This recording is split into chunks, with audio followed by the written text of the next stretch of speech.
Attīstības sadarbības uzdevums ir palīdzēt izskaust nabadzību un citus šķēršļus, kas liedz cilvēkiem dzīvot pilnvērtīgu dzīvi. Nabadzīgākās valstis vienojas ar pārtikušākām valstīm par to, kāda palīdzība ir nepieciešama.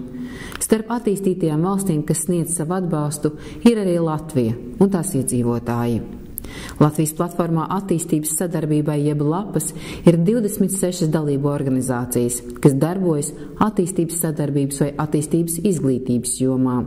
Piemēram, Latvijas Sportiķu asociācija atbalsta organizāciju Gruzijā, kas palīdz vecākiem ar bērniem, kuriem ir garīgās veselības traucējumi. Jāsaka, ka mūsu tas pirmais bērns bija Gruzija, kurā jau šobrīd Sportiķu asociācija ir nodibināta. Šī sistēma strādā, ļoti labi strādā. Mēs esam panākuši kopā ar saviem kolēģiem, ka viņiem ir valsts finansējums. Tātad mēs esam nodrošinājuši šim projektam ilgtermiņa tādu pastāvēšanu. Pateicoties organizācijai Seiba, jau 4. gadu 11 Gvatemalas bērniem tiek sniegts atbalsts mācībām skolām. Lai palīdzība gvatemaliešu ģimenēm būtu ilgtspējīga, organizācija uzsākus un cer arī turpināt dejēvistu dāvinājumus.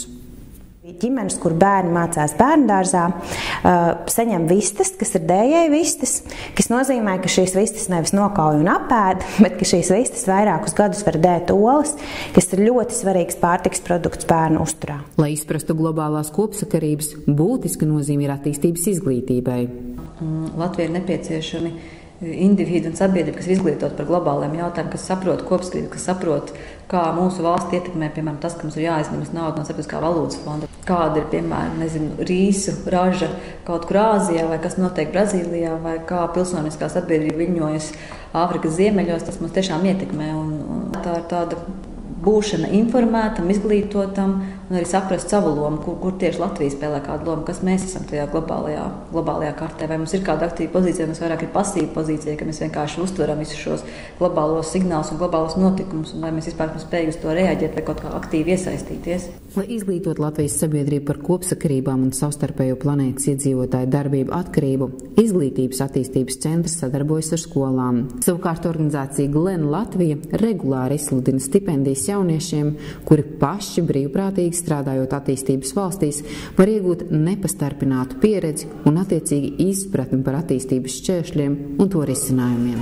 Ir skaidri redzams, kad to problēmu, ar kurām it kā cīnās attīstības sadarbība, to problēmu cēloņi nav meklējami tais valstīs, kurām tiek sniegt šī palīdzība, bet tie cēloņi ir meklējami galvenokārt attīstītajās valstīs, gan politikas līmenī, un šeit es domāju tirniecību, lauksaimniecību un politiku kā tādu, kā arī Eiropas, konkrēti es varu runāt par eiropiešiem, es nevaru runāt par citām attīstītām valstīm, konkrēti eiropiešu dzīvesveids, kas galvenokārt ar to vides pēdas nospiedumu un ar tiem ikdienas patēriņa ieradumiem rada resursu trūkumu šeit uz vietas, kā rezultātā mēs esam spiesti ņemt kaut ko ārpus mūsu teritorijas, kur mēs apdzīvojam.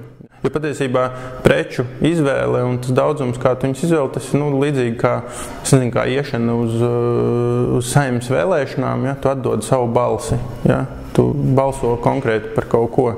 Un tādā veidā, ja es tā runātu par tēju, tad, piemēram, Liptona tēja, kas skaitās viens no neilgtspējīgākajiem un nedraudzīgākajiem ražotājiem, katru dienu pērkot un dzerot tas Liptona tējas, kārtējo reizi nobalso un atbalsta to sistēmu, kas savukārt eksploatē tos tējas audzētājus un novācējus.